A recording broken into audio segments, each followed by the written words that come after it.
Good morning, everybody. How you doing? I'm Sean, coming to you from my home studio here in Dallas, Texas. Today is March 9th, 2026. This is going to be episode number 53 from Cedar Light Sports Detroit Red Wings NHL update. Let's just jump right into it, folks. Kind of what we do around here. Anyway, I'm going to toss up the schedule for the week here.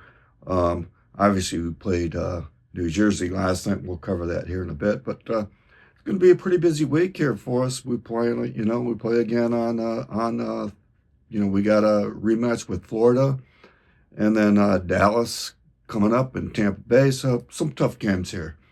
But anyway, let's just jump right into the game that we had last night.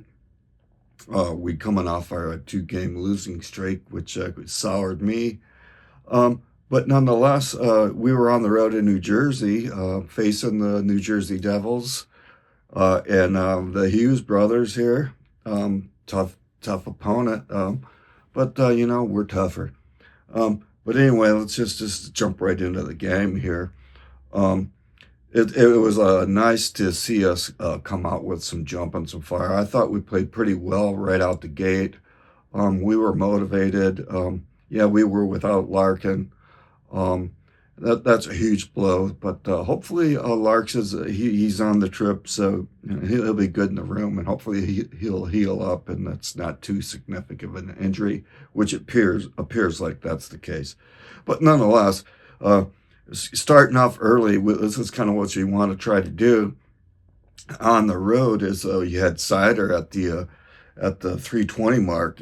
It's always a lot easier playing with the lead on the road and scoring early. Sets the attitude for the team, gets you feeling good about yourself.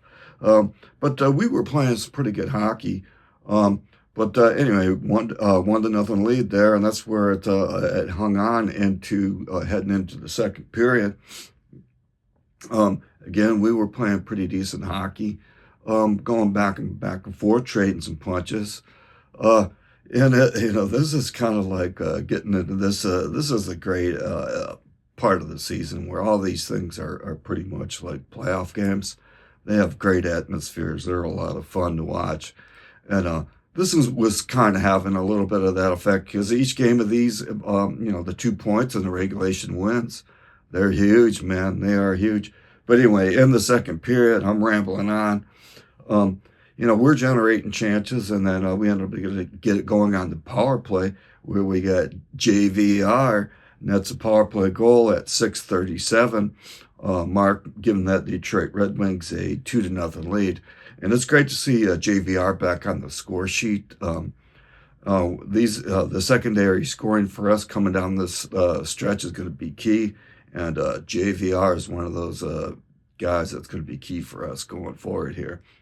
But anyway, that's where it held on into heading into the third period.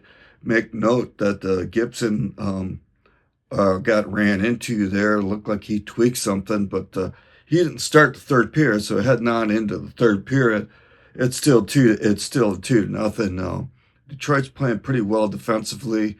I thought our netminders were making some decent saves when we had to, and our special teams came through when they needed to. So that was pretty good for our Detroit Red Wings. Like I said, it's always a lot easier playing with the lead, especially on the road. It's just hard playing playoff style hockey from with not having a lead. Playing with the lead is so much easier, and it was nice to see a 3-0 lead where we were able to hold on to it. And that's what it was. We went into the third period where it was nice to see this one go into the third period where we had Dominic Shine get his first NHL goal. Man, what the smile on that dude's face, man. He's just been a journeyman, in the minors, and he's played a few games for us, but I was happy to see him that one here. He's a grinder and a digger and a fourth liner, and he's pitching in, and way to go, Dominic, your first NHL goal, and way to see the team respond and get him the puck, and that's just great to see. It just shows the chemistry of the team and the genetic makeup, and we're a pretty good team team-wise. But anyway, that was a game. That was a final. A good road win, a good regulation win, which is key, which we're going to need. We'll discuss that here a little bit. But anyway, there's the final sheet from New Jersey. 3-0 shutout with Talbot coming into the third period. So it's a 1-2 shutout with Gibson and Talbot.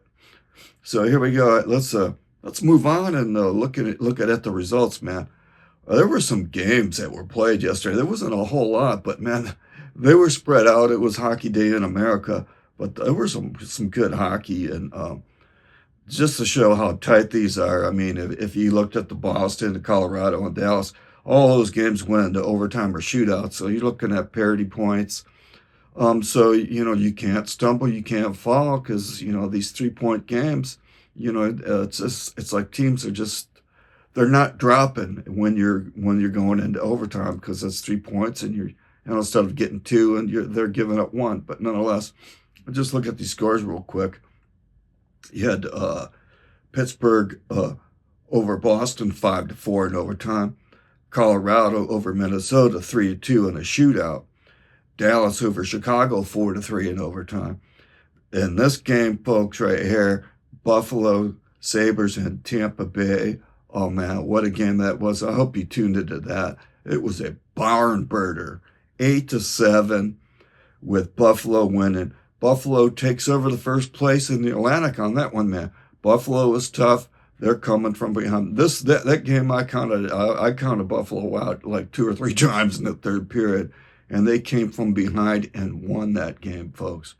8-7. There was all sorts of fisticuffs. Go watch the highlights of that, man. That was an excellent game, and that's what the NHL hockey is all about. But man, 8-7, unbelievable game that was. And then out west, you had St. Louis over Anaheim 4-0, and that Edmonton over Vegas 4-2. The schedule for today, it's not too bad. It's kind of light. Where you're going to have LA at Columbus, who they're not giving up, folks. They're wanting to make the playoffs. New York Rangers at Philadelphia. I think the Rangers are done. Flyers are still in the mix a little bit. And then we're going to have Calgary at Washington at 7, Utah at Chicago at 8:30, and then Ottawa at Vancouver, Battle of Canada, East and West at 9 o'clock Eastern Time. But let's look at the Red Wings schedule for the rest of the month here. If you can see those teams on there, man.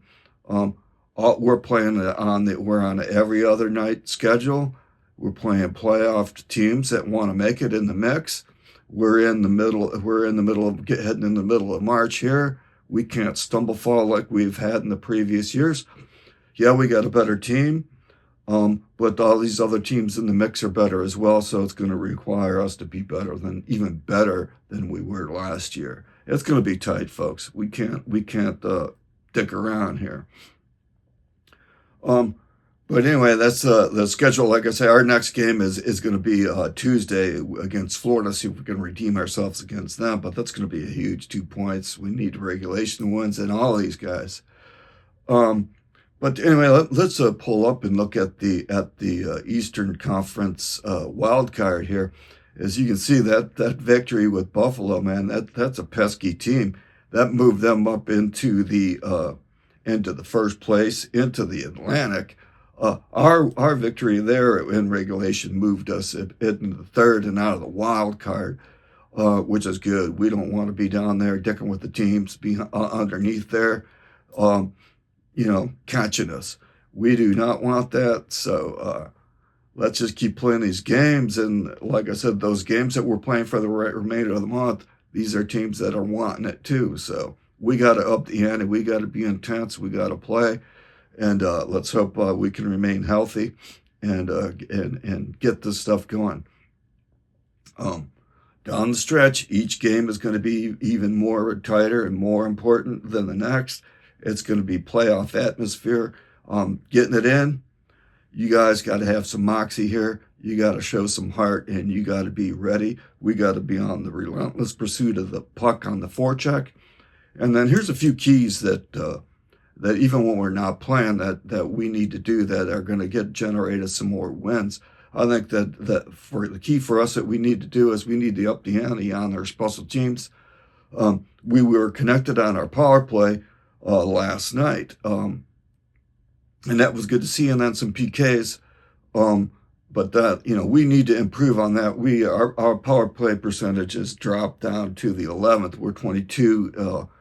We're in the 22 percentage range, and then the PKU is 19th. That needs to get up, and special teams are going to get you wins. And then if you look around the league, the teams that are getting wins that might not be playing, they're not winning it on 5-on-5 hockey. They're winning it on their special teams, getting key kills at key times, and then getting power play goals when they need it. The other key factor for us is going to be regulation wins. These are the tiebreakers, and with everything being so tight, just remember, man, the previous couple seasons where we came up short on a tiebreaker in the last game of the season. Okay, we need to come by and get points here, folks, and we need to take care of business ourselves. Don't worry about what the other teams are doing. Take care of us. Don't look behind us. You can look, but take care of our job, which is winning games and winning hockey games. The other thing is, you got to look at your last 10.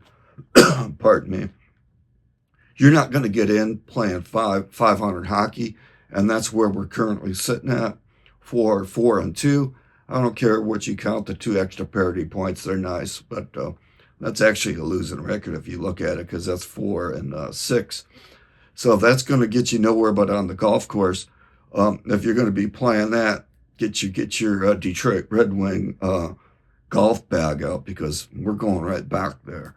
And the other thing I look at is the streaks, right? We got to get some winning streaks here, folks. We got to gain some separation. You're not going to go, 2 points here, 2 points there. Win a game, lose a game, win a game, lose a game. That equals 500 hockey, and 500 hockey is tea time in April, folks. I don't want to play golf. I'm tired of that. But anyway, that's going to be the playoff push, and it's going to be a tight race. And I'm just going to wrap this up real quick. It's an early. It was a late night for me. I'm starting to lose my voice already. But anyway, just want to say thanks for watching. Be kind and nice to each other. Have an excellent week of hockey here, folks. And hold on to your hats. It's going to be a great race. See the light. Be kind and nice. And I'll catch you on the next one.